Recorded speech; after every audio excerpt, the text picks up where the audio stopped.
It just is. Listen, truth doesn't need our permission to exist. It just sits there, completely indifferent to whether we like it, agree with it, or understand what it means. It just is. Most of our problems start when we try to interact with it. The second a fact hits human ears, it stops being a raw piece of reality and turns into an emotional event. People get furious, devastated, or defensive. None of that chaos belongs to the truth itself. It belongs to our friction with it. We constantly mix up what is actually real with the story we tell ourselves about it.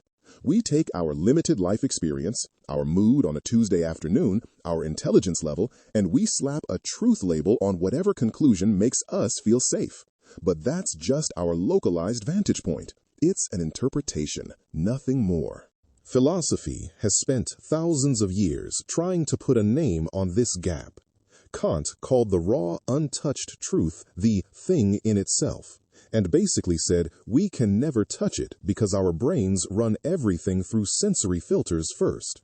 We only ever see the reflection, the surface ripple, never the bottom of the lake. And that brings you straight to Al-Haqq, the truth, the real. It represents absolute reality, stripped of human spin. A finite mind trying to hold an infinite reality is like trying to pour the entire Atlantic Ocean into a plastic coffee mug.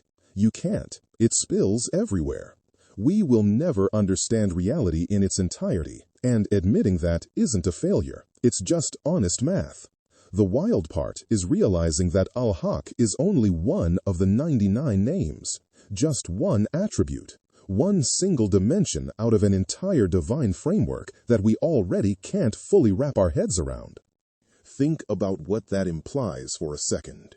If human beings spend their whole lives crashing out over one concept, arguing in courtrooms, destroying relationships, debating epistemology until 3 a.m. over just the nature of truth, how could we ever expect to comprehend the rest?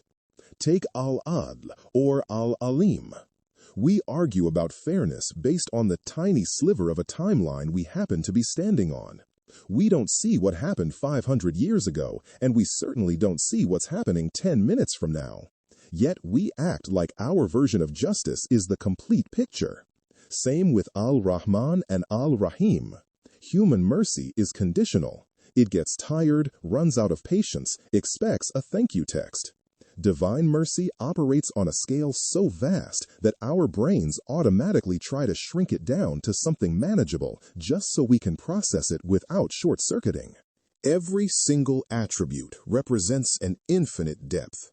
When you line all 99 of them up, you start to see the absurdity of our arrogance.